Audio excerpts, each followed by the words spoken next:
Hi, thank you very much, and I am really honored to be here today.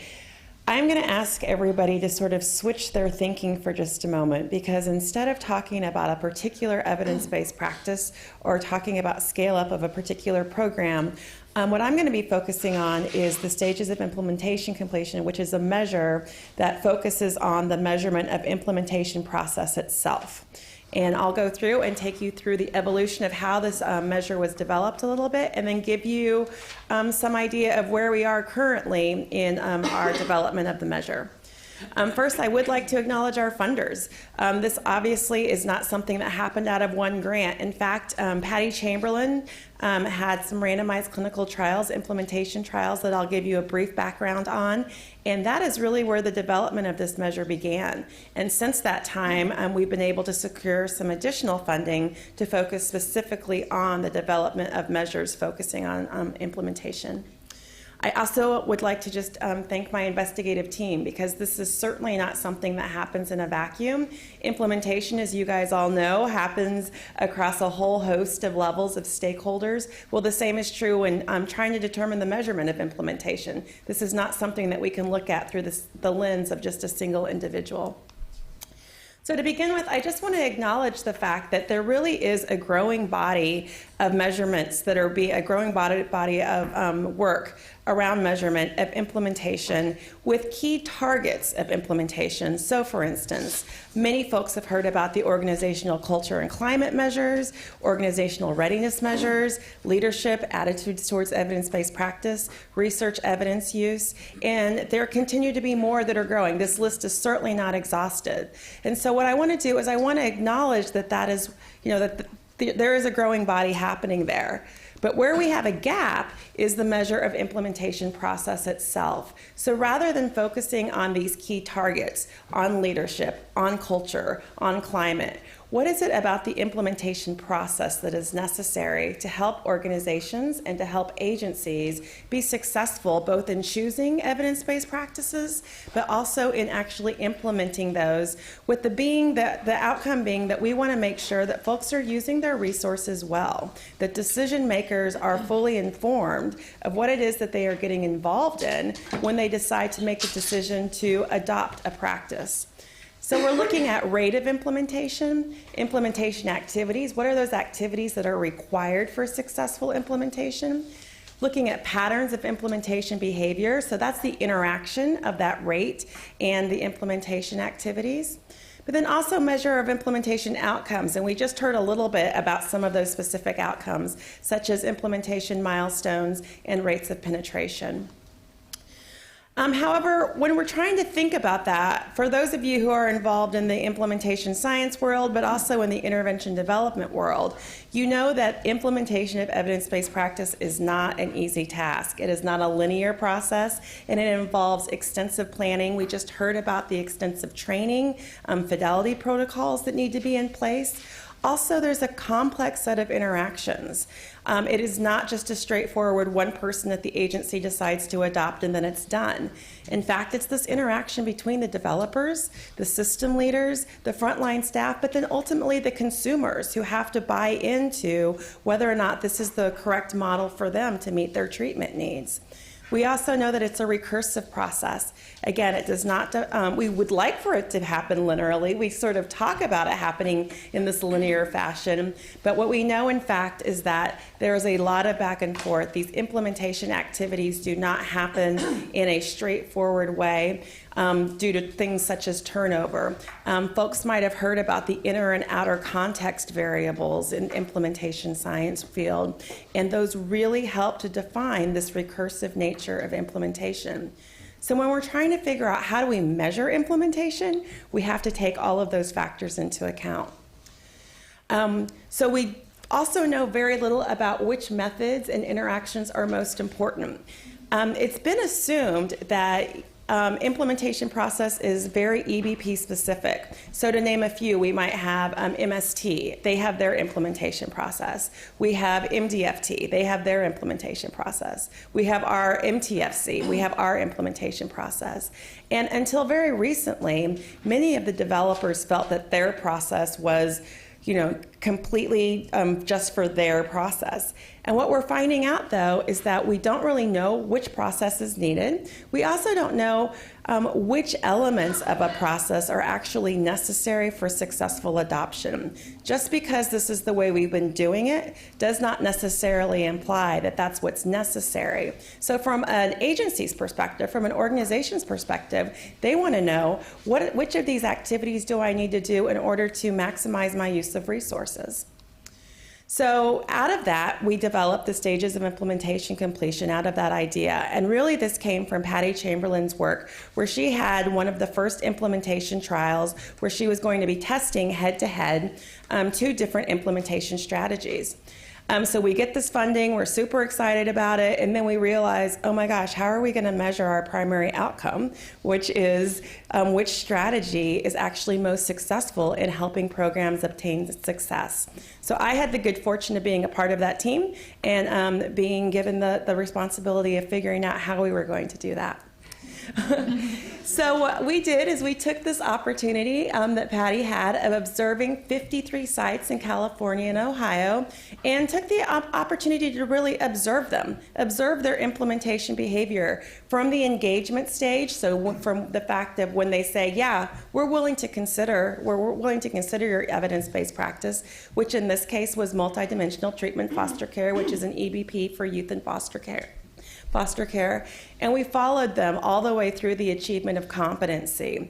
Of course, many agencies, as you're probably aware, dropped off along the way. And so this provided us the opportunity to just observe what were the factors that influenced how far along folks got in that implementation process.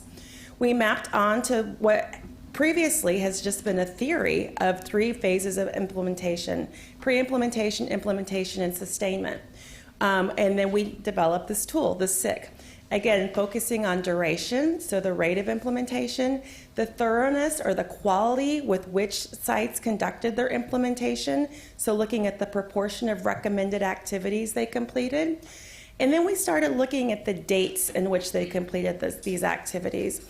A lot of times folks are assuming that we're saying it's a data-driven measure. It is data-driven, but it's really a date-driven measure. And that's really important for us to be able to assess duration. And I'll show you in a second why we found that to be so important. What we landed on were 8 stages, again, and I will show those in just a second. 8 stages, but within stage we have multiple activities that are EBP specific. So as I mentioned, it was developed through an iterative process, and we were targeting general process of the implementation and wanting to look at implementation behavior, but also including different level of agents. So again, as I was mentioning, as you go through implementation, there are different levels of stakeholders who were involved, and we wanted to make sure that we were including that in our assessments. Because of the nature of the development of this measure, we started off, of course, with activities that were specific to the MTFC EBP. What we landed on, as I mentioned, were these 8 stages, but what I'd like to draw your attention to is the involvement. So at the beginning phases, in pre-implementation, when a system is trying to determine whether or not this practice is appropriate for them, who's involved in that? It's the system leaders and the agency leaders. When you actually, where the rubber meets the road and you go to the implementation process, that's where we're now including practitioners and also the clients in that process. And then finally, sustainment or competency is where you have everybody comes together again in order to sustain a program within a community. I just want to point out that by no means do we believe that competency is the only stage within the phase of sustainment, but we sort of see this as being the entree or the door opening up to sustainment. In fact, we're hoping to be able to study that sustainment phase much more thoroughly in the near future.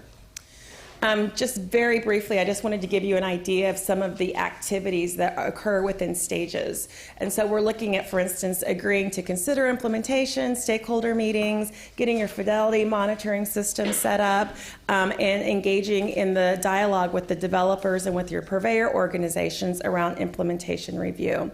But within each stage, there actually are many more activities than what's presented here.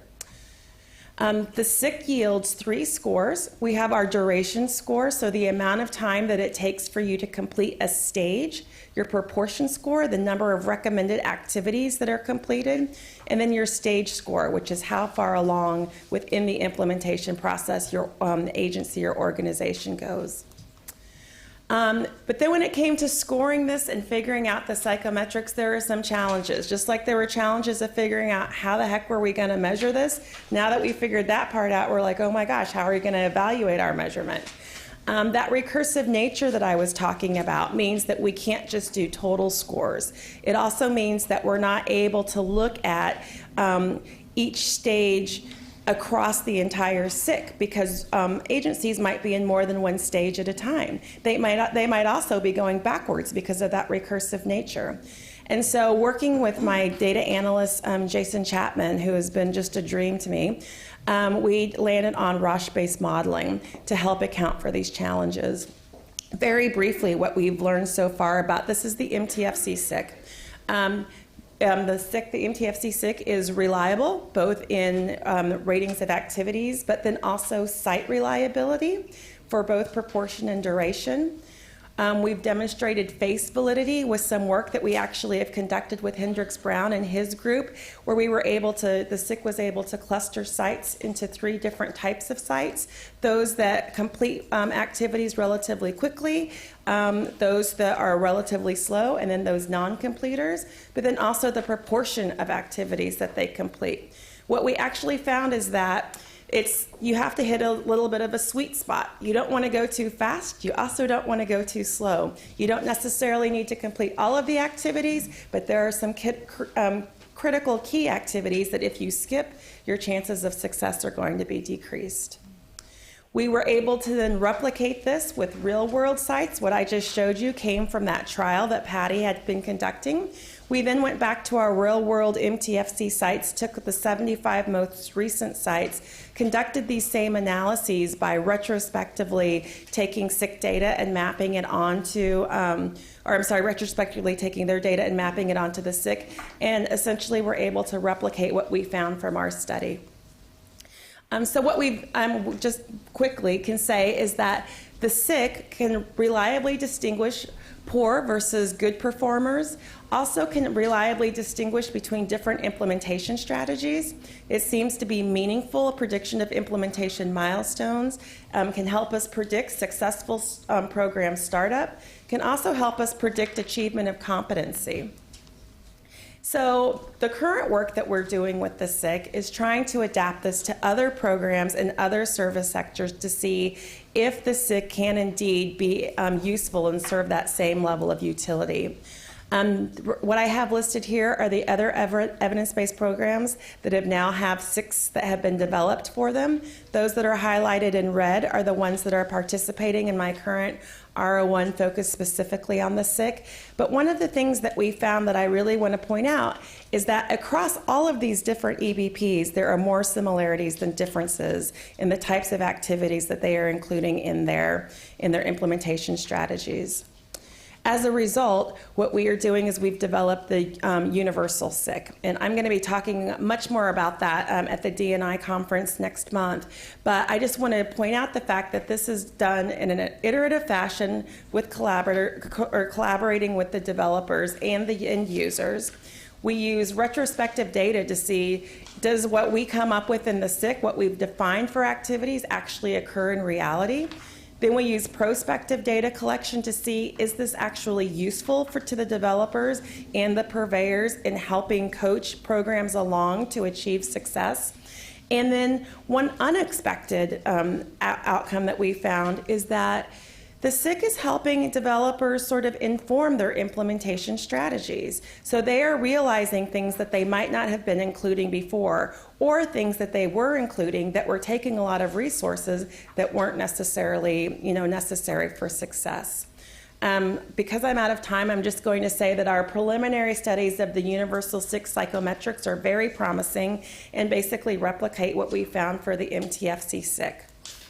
And in terms of where do we go from here, I'm hoping that this will help us find a standardized method of measuring implementation process and milestones across different practices, across different service sectors. Hopefully, the SIC can help folks sort of detect sites that are faltering or at risk for not being successful in their implementation so that we can then do targeted interventions to help those programs get back on track. It also might help us decide, you know what, this is not probably the best program for you, and it would be not worth your organization's use of resources to continue. We're in the process of developing an interactive web-based SIC program, and then we're also using what we call the COINS program, using the SIC to conduct cost mapping so that decision makers can understand the amount of human capital as well as direct dollars that it requires to implement different programs. So thank you.